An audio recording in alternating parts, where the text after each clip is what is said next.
ओम नमः भगवते वासुदेवाय। लक्ष्मी नारायण सब पर कृपा करें।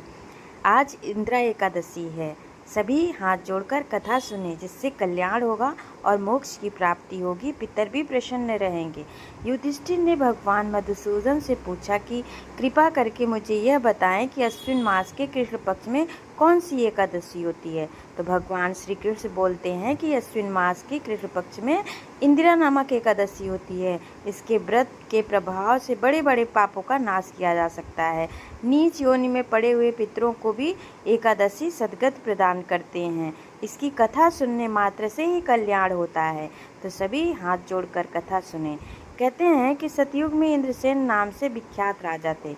इंद्रसेन ने एक बड़े ही प्रतापी राजा थे। राजा अपनी प्रजा का पालन पोषण अपनी संतान के समान करता था।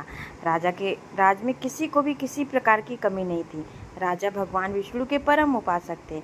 एक दिन अचानक नारद मुनि का राजा इंद्रसेन की सभा में आगमन होता है। नारद मुनि राजा के पिता का संदेश लेकर पहुंचे थे। इसके बाद वे इस प्रकार बोले, मैंने तुम्हारे पिता को देखा। वे व्रत भंग के दोष से नरक में आए थे। राजन, उन्हें तुमसे कहने के लिए एक संदेश भेजा है, उसे सुनो। उन्होंने कहा कि इंदिरा के व्रत का पुण्य देकर मुझे स्वर्ग भेजो। उनका यह संदेश लेकर मैं तुम्हारे पास आया हूँ। राजन, अपने पिता को स्वर्ग लोक की प्राप्ति कराने के लिए इंदिरा का व्रत करो, कथा सुनो और पूजा करो। राजा ने पूछा, कृपा करके इंदिरा का व्रत बताएं, इस प्रकार करना चाहिए।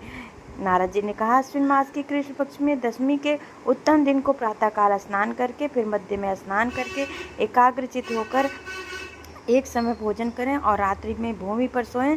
अंत में निर्मल होकर एकादशी में दातून करके मुँह धोएं और भक्ति भाव से ओम अद्य स्थिता निरारा सर्वभोग विवर्जिता दो भोग छो पुंडरीकाक्ष शरणम में भवाच्युत नामक मंत्र पढ़ें। इस प्रकार नारद जी के अनुसार कहने पर